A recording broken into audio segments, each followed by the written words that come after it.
کہ ہم میں سے آخرت تک تو کوئی سوچتا ہی نہیں، اتنا لمبا کون سوچے بھائی. جنت تو پتہ نہیں کب ملے گی، آئے گی تو دیکھی جائے گی، پتہ نہیں ملے گی کہ بھی نہیں ملے گی. مسلمان ہی آج شک میں پڑے ہوئے ہیں.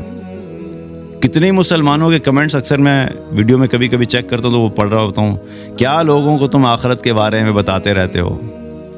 بتاؤ کہ دنیا میں کیسے کامیاب ہونا ہے، بتاؤ کہ دنیا میں کیسے فلرش کرنا ہے.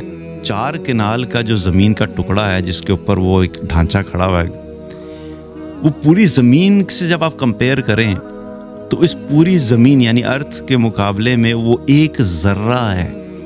اور اس ایک ذرے کی قیمت پہ کتنے ہم حیران پریشان ہو رہے ہیں کہ 1.25 ارب روپے کا.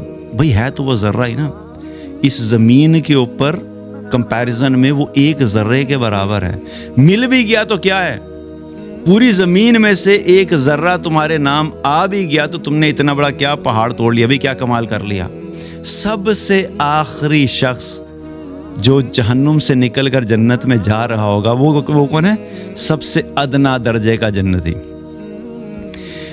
اس کو جب وہ جنت میں جائے گا، لمبی حدیث ہے لیکن اس پہ میں ڈیٹیل میں جا، لیکن ایک بات صرف کمپیریزن بتا رہا ہوں. جب اس کو اللہ عطا کرے گا تو اللہ تعالیٰ کہے گا کہ چاہ تو نے جو مانگا تھا میں نے تجھے وہ بھی دیا. اور پھر کیا فرمائے گا؟ اور 10 دنیا کے برابر تجھے اور بھی میں عطا کرتا ہوں. لیکن وہ اللہ ہے جو کہہ رہا ہے دیکھو میرے بندو، میری طرف آ جاؤ، میرے سے تعلق قائم کر لو، میری اطاعت کر لو، میرے لیے اپنی زندگی گزار لو. تھوڑا سا وقت ہے تمہارے پاس، تھوڑی سی محنت ہے، تھوڑی سی مشقت ہے. اس دنیا کے پیچھے مت بھاگو، اس دنیا کے غم میں مت ڈوبو، اس دنیا کے غلام مت بنو، اس دنیا کے لیے باولے مت ہو. تھوڑی دیر کے لیے اپنی خواہشات کو کنٹرول کر لو. اور صحابہ جو تھے، یا ان صحابہ پہ آنے سے پہلے اگر دیکھا ہے تو اللہ تعالیٰ نے قرآن میں بھی بار بار اس دنیا کی محبت سے ہٹا کر لوگوں کا فوکس کس طرف کیا؟ آخرت کی طرف کیا. کلا بل تحبون العاجلہ وتذرون الآخرہ. تم جلدی مل جانے والی اس دنیا کو تو بڑا محبوب رکھتے ہو، لیکن اپنی آخرت سے تم غافل ہو، اس کو بھلائے بیٹھے ہو. دنیا جلدی ملتی ہے نا. اور انسان کی سائیکالوجی بھی کیا کہتی ہے؟ انسان ہمیشہ اس چیز کی طرف اٹریکشن رکھتا ہے، اس چیز کی طرف دوڑتا ہے، اس کے لیے محنت کرتا ہے جو اس کو قریب ملنے والی ہوتی ہے. اس فائدے کی طرف لپکتا ہے جو اس کو جلدی ملنے والا ہوتا ہے. شارٹ ٹرم بینیفٹ کے پیچھے بھاگتا ہے انسان کی فطرت میں ہے. لانگ ٹرم سوچنے والے بہت کم ہوتے ہیں. اگر دنیا میں بھی دیکھیں تو دنیا میں بھی اپنے کام سے ریلیٹڈ، اپنے کیریئر سے ریلیٹڈ، یا بزنس لے لیں، کوئی بھی چیز لے لیں، تو ہم میں سے اکثریت انسانوں کی تھنکنگ کیا ہوتی ہے؟ Short term. لانگ ٹرم بہت کم لوگ سوچتے ہیں. اور اگر آخرت کو اس ایکویشن میں ایڈ کر دیں تو پھر تو اور بہت لوگ کم ہو جاتے ہیں، کہ ہم میں سے آخرت تک تو کوئی سوچتا ہی نہیں، اتنا لمبا کون سوچے بھائی. جنت تو پتہ نہیں کب ملے گی، آئے گی تو دیکھی جائے گی، پتہ نہیں ملے گی کہ بھی نہیں ملے گی. مسلمان ہی آج شک میں پڑے ہوئے ہیں. کتنے مسلمانوں کے کمنٹس اکثر میں ویڈیو میں کبھی کبھی چیک کرتا ہوں تو وہ پڑھ رہا ہوتا ہوں، کیا لوگوں کو تم آخرت کے بارے میں بتاتے رہتے ہو؟ بتاؤ کہ دنیا میں کیسے کامیاب ہونا ہے، بتاؤ کہ دنیا میں کیسے فلرش کرنا ہے. اور اتنی جہالت ہے یہ کہ مسلمان یہ سمجھتے ہیں کہ اگر ہم دین کے مطابق زندگی گزاریں گے تو شاید ہم دنیا میں جو ہے وہ ترقی نہیں کر سکیں گے. اور اس کی بہت بڑی اگزامپل کیا ہے؟ اس کانسیپٹ کے رد کی اگزامپل کیا ہے؟ صحابہ کرام نے آخرت کو فوکس کیا اور اللہ نے ان کو دنیا بھی اتنی دی جتنی آج ساری امت مسلمہ مل کر سوچ بھی نہیں سکتی. یہ جتنے بڑے بڑے فلسفے جھاڑ رہے ہوتے ہیں نا کہ یار یہ تو تم آخرت پہ فوکس کرو گے، دین پہ چلو گے تو تم تو دنیا میں پیچھے رہ جاؤ گے. اور صحابہ خود کہا کرتے تھے کہ اگر جتنی دنیا ہمیں اللہ تعالیٰ نے دین میں آنے کی وجہ سے دی، اگر ہم خود اپنی محنت اور اپنی کوشش سے وہ دنیا کمانا چاہتے تو ہم کبھی بھی نہ کما سکتے. مطلب کیا ہے؟ وہ یہ بتانا چاہ رہے تھے کہ ہم نے اپنا فوکس آخرت کی طرف کیا تو اللہ نے ہمیں دنیا بھی دے دی، لیکن اگر ہم دنیا کے پیچھے بھاگتے تو پھر ہم اتنی دنیا کبھی بھی نہ کما سکتے۔ دنیا کے اندر جتنا کچھ ہے یہ ہماری نظر کے حساب سے بہت بڑا ہے نا۔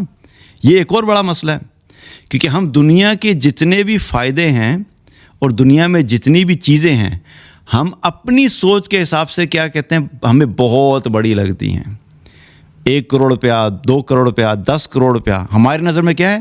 بہت بڑی اماؤنٹ ہے۔ کسی کے پاس فراری ہے تو ہم کہتے ہیں بہت بڑا بندہ ہے بھائی۔ کسی کے پاس اگر ولا ہے جو $2 ملین کا ہے، ہم کہتے ہیں واہ جی واہ، بڑا امیر بندہ ہے۔ یہ ساری باتیں اور ساری چیزیں ہماری سوچ کے مطابق بڑی ہیں، لیکن اللہ جب ہم سے بات کرتا ہے تو اللہ سبحانہ تعالیٰ چونکہ پوری کائنات کا خالق ہے تو وہ اپنے علم کے حساب سے ہمیں جھنجھوڑتا ہے کہ دیکھو، جو تم اپنی سوچ کے حساب سے جس کو تم بہت بڑا سمجھ رہے ہو، بنانے والا میں ہوں، میں نے تخلیق دی ہے۔ تمہاری پوری زمین جو پلانٹ ہے تمہارا ارتھ، وہ پوری زمین کے اندر جو تم آج 5 مرلے کا پلاٹ یا 10 مرلے کا پلاٹ یا 1 کنال کا پلاٹ یا 2 کنال یا 5 کنال کا پلاٹ، جس کے پیچھے تم ساری زندگی لگاتے ہو اور کروڑوں روپے کا اگر وہ پلاٹ ہے تو وہ تمہاری زمین میں ایک ذرے کے برابر ہے۔ ابھی میں اسلام آباد جب گیا ہوا تھا تو وہاں پر ہم ایک ایریا سے گزرے تو میرا دوست مجھے کہتا ہے، تیمور تجھے پتہ ہے یہ جو گھر ہے اس میں یہ کتنے کا ہے؟ میں نے کہا نہیں یار مجھے نہیں پتہ۔ کہتا ہے پچھلے دنوں یہاں پر ایک گھر بکا، وہ تقریباً 1.25 ارب روپے کا بکا، ٹھیک ہے، اور پلاٹ کا سائز کیا ہوگا؟ 3 کنال یا 4 کنال کا پلاٹ کا سائز ہوگا، اس پہ گھر بنا ہوا تھا۔ تو وہ اتنی بڑی بات ہے کہ 1.25 ارب روپے کا گھر۔ تو میں یہ سوچنے لگا کہ وہ 4 کنال کا جو زمین کا ٹکڑا ہے جس کے اوپر وہ ایک ڈھانچہ کھڑا ہوا ہے، وہ پوری زمین سے جب آپ کمپیئر کریں تو اس پوری زمین یعنی ارتھ کے مقابلے میں وہ ایک ذرہ ہے، اور اس ایک ذرے کی قیمت پہ کتنے ہم حیران پریشان ہو رہے ہیں کہ 1.25 ارب روپے کا، بھئی ہے تو وہ ذرہ ہی نا۔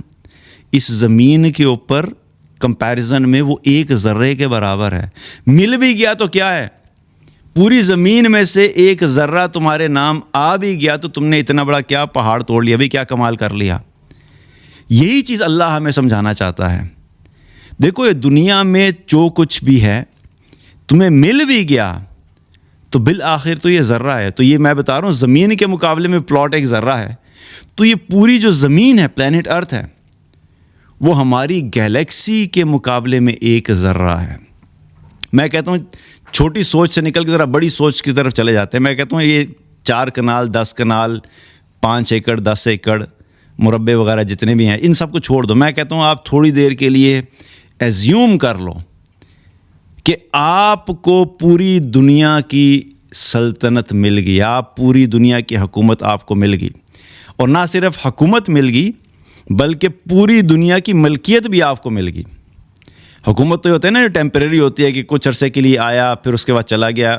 مثال کے طور پہ ہمارے ملک میں بھی کیا ہوتا ہے، جب الیکشنز ہوتے ہیں تو ایک حکومت آتی ہے تو وہ 5 سال کے لیے اپنا ٹینیور پورا کرتی ہے، اس کے بعد دوسری حکومت آ جاتی ہے۔ تو وہ 5 سال جو وہ حکومت کر رہے ہوتے ہیں تو وہ اس ملک کو اون نہیں کرتے ہیں۔